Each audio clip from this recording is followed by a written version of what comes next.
Hi, Kaushik. Thanks for taking time out today. So let us start with a very interesting thing you talked about in the book. You talked about the plaque that your father gave when you were in 12th standard, which has something that was said by Swami Vivekananda, that and the childhood experiences. How did it shape your entire journey? My father actually had his education in Ramakrishna Mission in Vellore. And as a result, he imbibed principles of Vivekananda. And therefore, he was one who kind of, not very explicitly, but very implicitly taught me the principles of integrity, of hard work. And this plaque actually, which effectively said it all, that, if you want to be successful, you have to be perseverant. And it's a very important foundational thought and a lesson. The life is not going to be easy always. So you have to be perseverant, you have to continue in your journey, and you need to be very focused and determined in whatever you want to achieve. You will face failures. There will be times when you will trip and fall, but have the determination and the inner spirit to stand up, dust yourself, and keep walking. So it was also the time when I was leaving home for college. And this plaque kind of reminded me that as you start your journey into adulthood, you have to have the fortitude, the patience, the humility, the integrity to ensure that you can walk this path for a longer distance. So it's actually a more of foundational thought which has helped me ever since. What is your advice to a young finance professional? My advice to a person who wants to venture into the journey of A, being a professional, and B, in the world of finance, I actually look at a couple of things. One is assuming that that person has qualified and has qualified his formal degrees or certification. There is a part of the craft, which is what all of us have started our professional journey with. The degree or the professional qualification being the first of it. And then there is this whole ever-changing world of practical life, which is also always going to give you a nudge to say, hey, you need to learn more. And therefore, this whole behavioral mindset of being a constant learner as the profession changes, as the contours changes. For example, if somebody is looking to become a chartered accountant, the job that a chartered accountant used to do in industry 20 years back, 25 years back, or even 10 years back, is very different that a new chartered accountant would be doing in the next 10 years or 20 years. And this is about reskilling constantly, looking at things that are happening all around. A lot of self-driven, self-motivated learning is an important attribute of aspiring finance professional. The analytics, the tech is going to become the backbone. The digital platform is going to be a big enabler. And sustainability is going to be the fulcrum for the future purpose of the corporation, wherever somebody wants to work. And therefore, all of these are important enablers. And I know curriculums are changing, standards are changing, but people who have already become professionals, they need to continuously reinvent themselves in terms of their skill sets. And I think that's going to be very important. So to me, the fundamental thing is be a learner for life. Have the ability to grasp complexity in any form that comes in. You should be able to look at newer challenges as opportunities and opportunities where you can learn and contribute, learn the business, learn the idea of what an ideal finance professional should be in terms of values, in terms of integrity, and become the real trustee of the organization, because the finance function actually is a true trustee of the stakeholders of the company. Kaushik, on the topic of sustainability, you are engaged with multiple global forums on the topic of climate change and sustainability. How do you think its importance and relevance is to the corporations in the near future? So, Sandeep, I think, corporations' fundamental goal has been for decades to create value for shareholders. And that has been one of the yardsticks of capitalism, of capital market. And that's been kind of the be all and end all for many, many decades. And that's how industrialization has happened across the world. And we and emerging markets have also followed that path. We follow the industrial path to development. But as we have done so as a universe, I'm not talking about a country, as a universe, as we have done so, we have taken certain things for granted. And namely, the natural endowments that has come to us as citizens of this world. And that today is certainly under threat and serious and real threat. It's not a threat which is only occupying the minds of people who are thinking about it. And therefore, I think going forward, we have a time period which is fairly limited. It is determined by science, so it is not somebody's whims and fancies, that this world and the natural resources of this world are at risk. The citizens of this world are at risk, and the future sustainability of the world are at risk. And the financial system, the global financial system, has a very, very important role in shaping the direction of the future path as far as economic activities will move in the future.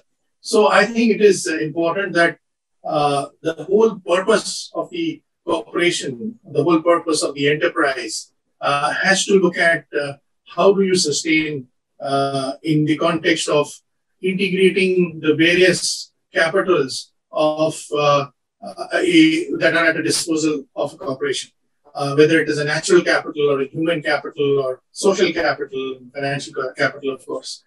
And I think this is where all companies need to step up. The entire ESG framework has become a fulcrum on which corporate strategy has to be redrawn. It is right in front and center of boards and management of all corporations, whether it is an MSME or whether it is a large corporation or a multinational corporation. Everybody needs to start thinking and needs to start planning and acting on how do we actually work towards managing the transition risks, look at opportunities and risks on the same side, and craft out the future which is sustainable for us as a society, as a community, which reduces inequality and ensures that profit plus planet is what will make us sustainable, and don't profit out of the planet, but profit along with the planet, and ensure that we build a sustainable society which is which can be happy and prosperous in the future, which can create value for all stakeholders. And when I say all stakeholders, genuinely meaning all stakeholders. And because only if you do that, will the shareholders will sustain themselves as people who gets the residual profits. The last thing on this subject is because of the way in which the capital markets, the way in which the capitalism has moved, there has been a fair bit of short-termism which has come into the world of business. And now when we are looking at companies redrawing strategy for, say, net zero 2050 or 2040 or whatever is most appropriate, you are first looking at much more long-term capital usage, deployment, risk, and opportunities than just the quarter gone by or the quarter coming in front.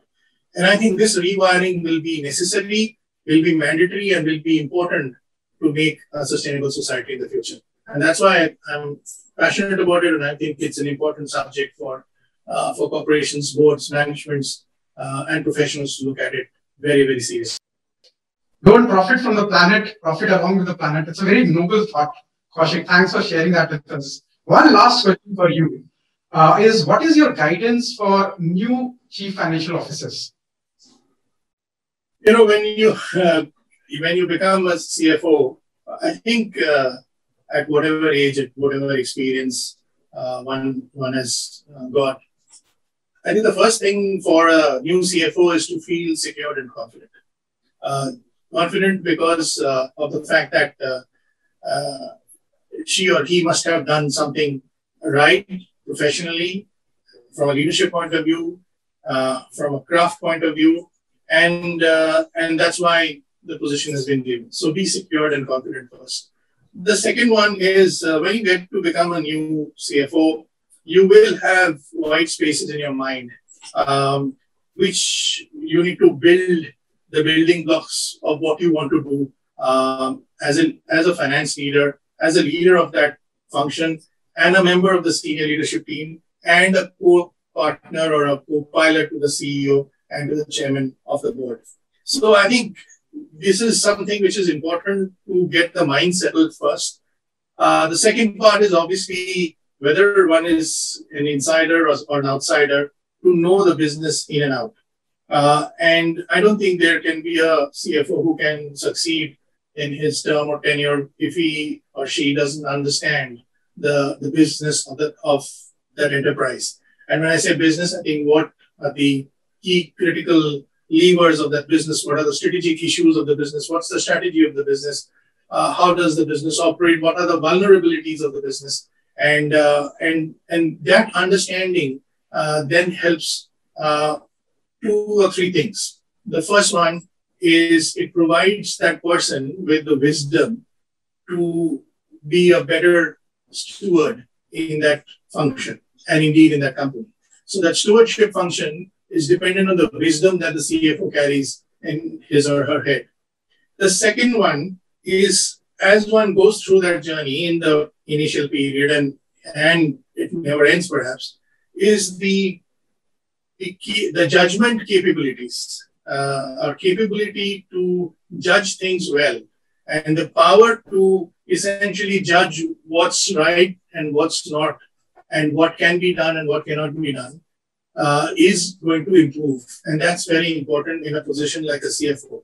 What is not required, or one has to be very careful about, is not to let biases come in and be judgmental about it. And one of the ways of not being judgmental is to create an access to the people around the function, across the function, hear, listen, and then understand, because that will then help the abilities to judge things better. And I think that's important.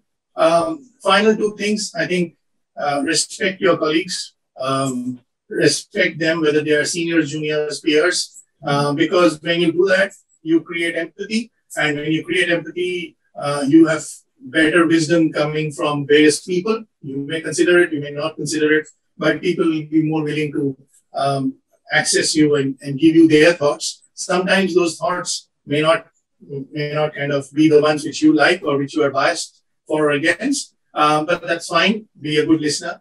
And it is important to have an inner personality which is fairly strong and determined. You might face periods or situations where people have misperceptions about you.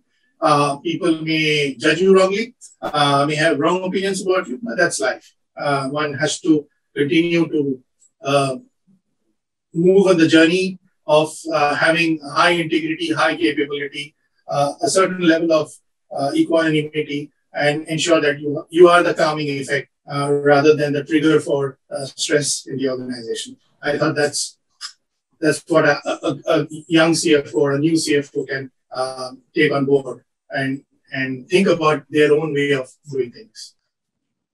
Fantastic. That's a lot of food for thought, Kaushik. Thanks a lot for today.